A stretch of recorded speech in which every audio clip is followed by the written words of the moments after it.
Hi all the students, आज के ये सेशन के अंदर सेकंड एक्सरसाइज में वन एंड ओनली मेथड आपको प्रिपेयर करनी है। ठीक है, तो उसके लिए मैं आपको थोड़े क्वेश्चंस करूंगा, आप खुद भी सोचिए, डिस्कशन कीजिए। मेरे साथ डिस्कशन अभी आप नहीं कर सकते हो, बट सोचिए आप कि टोटल आपके जो नंबर है वो दो कैटेगरी में आपको डिवाइड करते हो, तो कौन से दो नंबर में करोगे आप?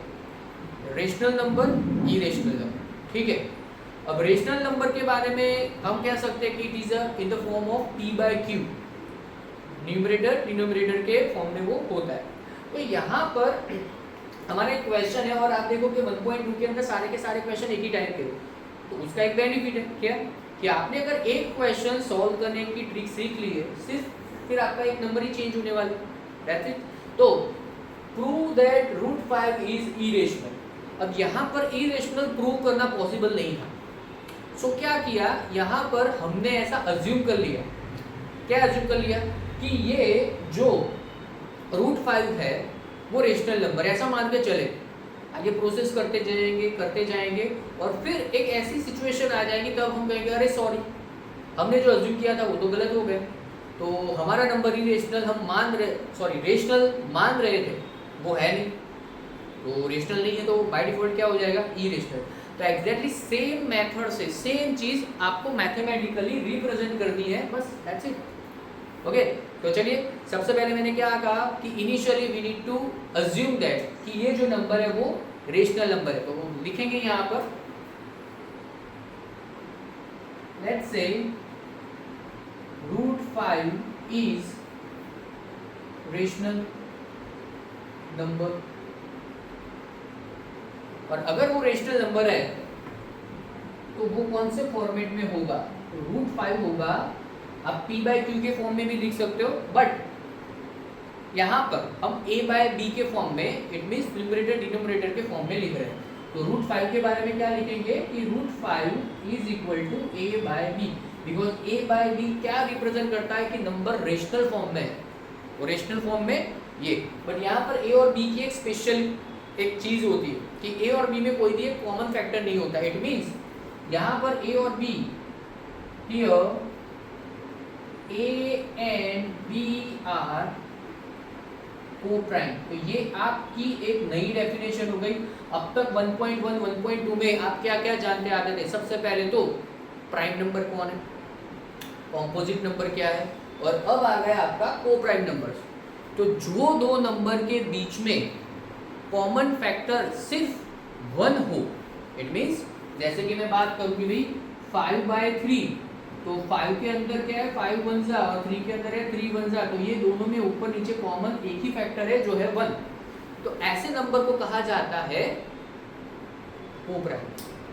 अगर आप यहाँ पर ऐसा लिखते कि भाई 10 डिवाइड बाय 12, तो ये नंबर को हम को-प्राइम नहीं कह सकते थे। रीजन, क्योंकि आप इसके अंदर देखो तो 5 × 2 और यहाँ पर 6 × 2, तो 2 एक कॉमन फैक्टर आया। तो जब इट मीन्स इसका एक अलग तरीका भी है, जब तक न्यूमरेटर डिनोमिनेटर के अंदर डिवीजन हो सकता है तब तक उसको को-प्राइम नहीं कह सकते। जैसे कि 10 और 12 का सिंप्लीफिकेशन हो सकता था, तो ये दोनों नंबर को-प्राइम नहीं है, बट इसमें आगे कुछ भी पॉसिबल नहीं था, तो ऐसे नंबर को को-प्राइम कह सकते। तो यहाँ पर भी हमको यही मान के चलना है कि यहाँ पर a बाय b जो रेशनलाइजेशन के फॉर्म में हमने लिखा हुआ है, वहाँ पर a और b कैसे है, जिसमें कोई भी कॉमन फैक्टर नहीं है 1 के अलावा, तो ये हमने लिख दिया यहाँ पर। अब इसको थोड़ा मैथमेटिकली आगे ले जाएंगे, b को यहाँ पर ले जाते हैं, तो b यहाँ ले जाते हैं, तो √5b is equal to a।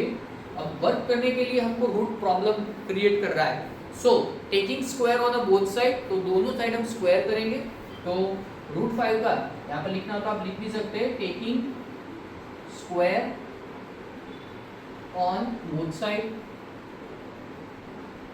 अब ये करने के बाद आप स्क्वायर कर रहे हो दोनों साइड, तो यहाँ पर स्क्वायर करने से 5 हो जाएगा, यहाँ पर b का स्क्वायर हो जाएगा और यहाँ पर a का स्क्वायर हो जाएगा।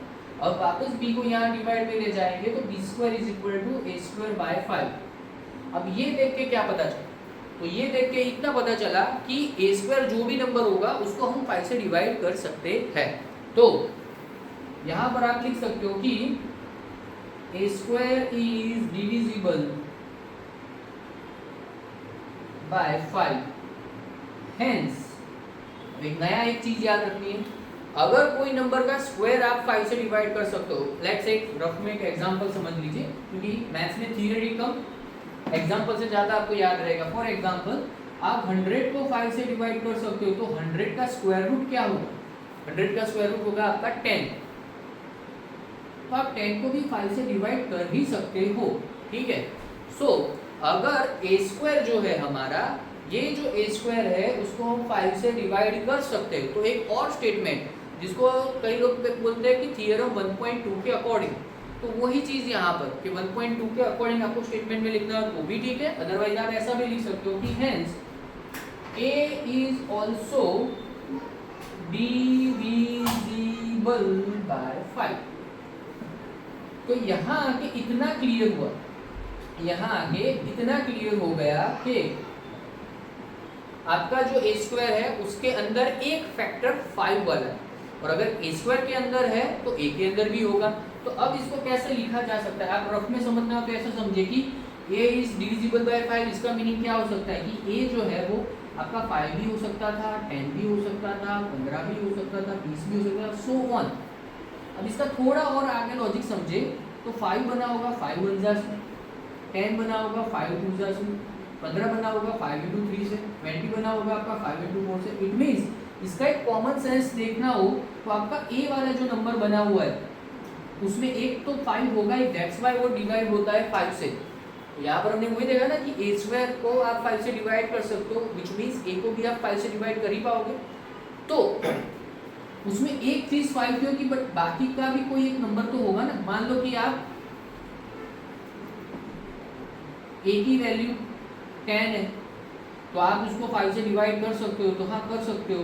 तो अभी जो बचेगा वो नंबर क्या था 2। तो अभी इसका आप लिख सकते हो, so we can rewrite 5 as. तो रीराइट ए एस, तो ए को कैसे लिख पाओगे? ए को ऐसे भी लिख सकते हो कि A is equal to 5 into C, where C is 1 2 3 dot dot dot कोई भी इंटीजर होगा आपका। मैंने यहाँ पर पॉजिटिव इंटीजर लिया है, आप नेगेटिव इंटीजर भी ले सकते हो, बट नेगेटिव में पढ़ नहीं रहे हम यहाँ पर। क्यों? बिकॉज आगे जाके रूट वाला केस है, रूट के अंदर माइनस होता नहीं है, ठीक है।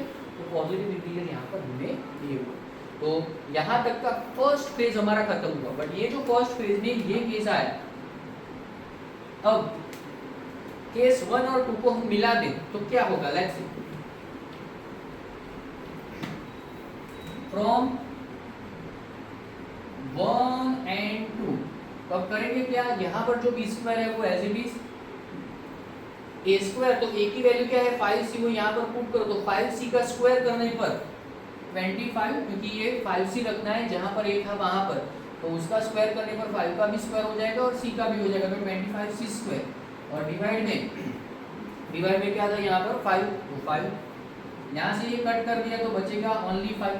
अब ये 5 बचा, तो B square is equal to 5c square. 5 को डिवाइड में यहाँ पर ले जाते हैं और यहाँ पर बचा आपका c स्क्वायर। तो ये एक और दूसरा केस हो गया, और ये दूसरा केस देख के भी आपको कुछ पता लगना चाहिए। क्या?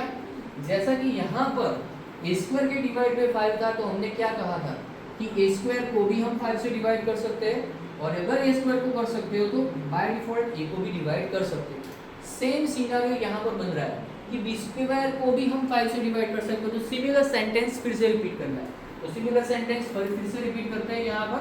तो B square is divisible by 5, hence b is also divisible by 5। तो b को भी हम 5 से डिवाइड कर सकते हैं। तो यहाँ तो एक प्रॉब्लम होगी, हमने इनिशियली ये कहा था कि a और b प्राइम नंबर, सॉरी को प्राइम नंबर है, यहाँ पर लिखा हुआ भी है कि a एंड b आर को प्राइम। को प्राइम का मीनिंग क्या था कि a और b में कोई भी कॉमन फैक्टर नहीं होगा 1 के अलावा। बट यहाँ तो प्रॉब्लम हो गया। क्या प्रॉब्लम हो गया? यहाँ पर भी हम कह रहे हैं कि a के अंदर a को भी आप 5 से डिवाइड कर सकते हो, इट मीन्स a के अंदर एक फैक्टर 5 का है। एक्चुअली सेम वे b के अंदर भी एक फैक्टर है वो 5 का है, तो ये तो गड़बड़ हो गई। इट मीन्स हमारा जो अजम्पशन था वो गलत हुआ, तो यही तो करना था। हमने क्वेश्चन स्टार्ट किया सॉल्व करना उससे पहले ही कहा था कि इरेशनल डायरेक्टली प्रूव नहीं कर सकते, इसलिए हम सबसे पहले अज्यूम करेंगे कि रूट 5 कैसा है, रेशनल है। बट ये सॉल्व करते वक्त पता चला कि नहीं, हमने जो अजम्पशन किया वो गलत हो गया, तो there is a contradiction. Contradiction का मीनिंग जो अज्यूम किया था उससे कुछ रॉन्ग हो गया। तो यहाँ पर अभी हम लिखेंगे A and B have common factor 5. So A and B are not a co-prime number.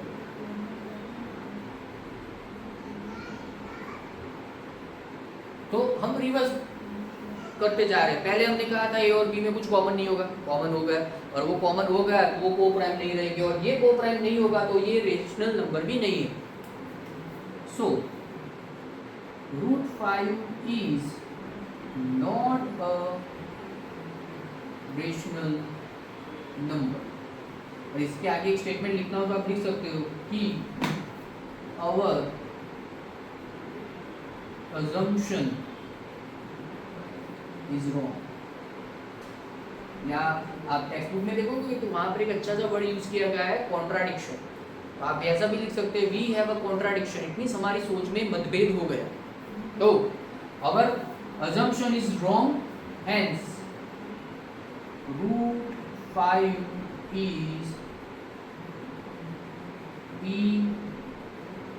irrational। That's it। आपको पहले डिसाइड करना था, एक बार फिर से एक रिपीटेशन छोटा सा, कि सबसे पहले आपको रूट में रूट 5 दे दे, रूट 2 दे दे, रूट 3 दे दे। आप 1.2 की एक्सरसाइज के आगे के एग्जांपल्स देखेंगे, वहां पर आपको रूट 2 के बारे में, रूट 3 के बारे में ऑलरेडी डिस्कशन किया गया। रूट 6 भी आ सकता है, रूट 7 भी आ सकता है, जिसका स्क्वायर रूट नहीं निकल सकता वो सारे नंबर ये इस तरीके से क्वेश्चन आ सकते हैं। हमको कोई टेंशन नहीं लेना है, हमको सेम टू सेम जहाँ जहाँ 5 5 दिखाई दे रहा है, अगर क्वेश्चन रूट 2 वाला है तो वहाँ पर 2 2 2 2 2 2 2 2 2 सभी जगह पर 5 की जगह पर 2 कर देना है। आपको लिखने का ये पैटर्न एक ही बार याद रखना है। तो दैट्स व्हाई ये एक्सरसाइज बहुत अच्छी है, एक मेथड कर दी, पूरी एक्सरसाइज हो गई। तो फिर से एक बार रिपीटेशन, इनिशियली मान के चलना है कि रूट 5 रेशनल है। अगर रेशनल है तो वो कौन से फॉर्म में होगा, न्यूमरेटर डिनोमिनेटर के फॉर्म में होगा।